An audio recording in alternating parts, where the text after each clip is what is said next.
Even that shirt they found was a bust. The blood on that was all someone else's. So we don't know, was it the bad guy that took it off and tossed it, or was it just like another assault? Because that was a pretty hard one. Detective Jacobson told us that investigators at the time didn't think the t-shirt was related. And since it didn't have Elizabeth's blood on it, they didn't do much more with it. And I tend to agree. If it did belong to her killer, and it was splattered with his blood, then why wasn't any of his blood at the scene where she died? Anyway, that shirt wasn't their last hope. CWR because about a month after Elizabeth's murder, investigators were contacted by one of her sisters. She was really just passing on a message from another one of their brothers, named Charles. And Charles was in prison at the time. But he wanted to talk. Since investigators didn't have any other leads, they agreed. And when they sat down with him, he said that he thought he knew who killed his sister. He said she had numerous friends on the street, but couldn't remember their names.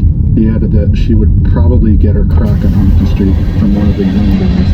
He added the young boys are probably responsible for her sister's death because she got some known clothes, but he had no basis for that statement.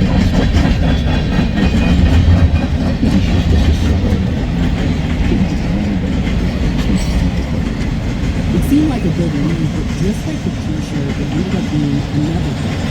Police couldn't track down any of the records who might have purchased drugs from, and with that range, there wasn't much more they could do. But Detective Jacobson told us that investigators did everything in their power to keep the ball rolling.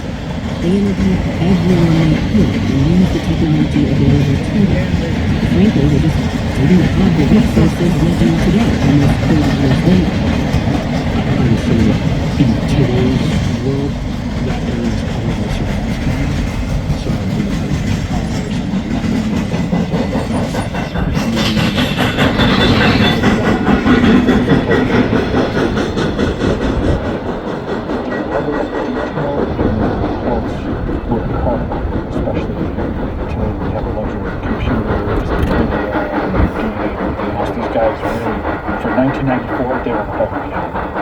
Elizabeth's case eventually went cold,